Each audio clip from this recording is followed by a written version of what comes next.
Alla luce del particolare contesto internazionale nel quale ci troviamo, abbiamo sicuramente potenziato i controlli in stazione, l'identificazione di soggetti, il controllo ai bagagli, svolgiamo dei servizi mirati anche con l'ausilio delle unità cinofile. La polizia ferroviaria rafforza il presidio delle stazioni, anche a Mestre e a Venezia, due tra le stazioni più trafficate d'Italia. Le forze dell'ordine hanno potenziato il controllo di viaggiatori e bagagli, una scelta resa necessaria dal delicato contesto attuale, con un rischio terrorismo che alla luce dei recenti arresti a Venezia impone un'elevata soglia di attenzione. Nel solo mese di marzo, nel solo Veneto orientale, la polizia ferroviaria ha controllato quasi 4.500 persone, gli indagati sono 118. Abbiamo effettuato 2 arresti per droga, abbiamo deferito in stato di libertà delle borseggiatrici che transitavano sempre nell'ambito ferroviario e quindi abbiamo conseguito degli ottimi risultati anche dal punto di vista repressivo dei reati, quindi siamo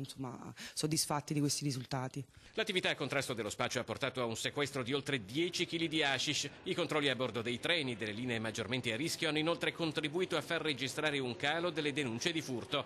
Una situazione composita quella che si vive nelle nostre stazioni: furti e spaccio, portabagagli abusivi e truffe, ma anche i comportamenti potenzialmente molto pericolosi di giovani e giovanissimi, la cui moda dei selfie sui binari rappresenta solo la punta dell'iceberg e per la quale la Polfer è impegnata in un'attività di sensibilizzazione nelle scuole. I ragazzi reagiscono molto bene perché capiscono effettivamente, anche grazie alla bravura dei nostri operatori, quanto siano dei comportamenti rischiosi quelli che loro tengono, quindi la reazione nelle scuole alle nostre lezioni è davvero positiva.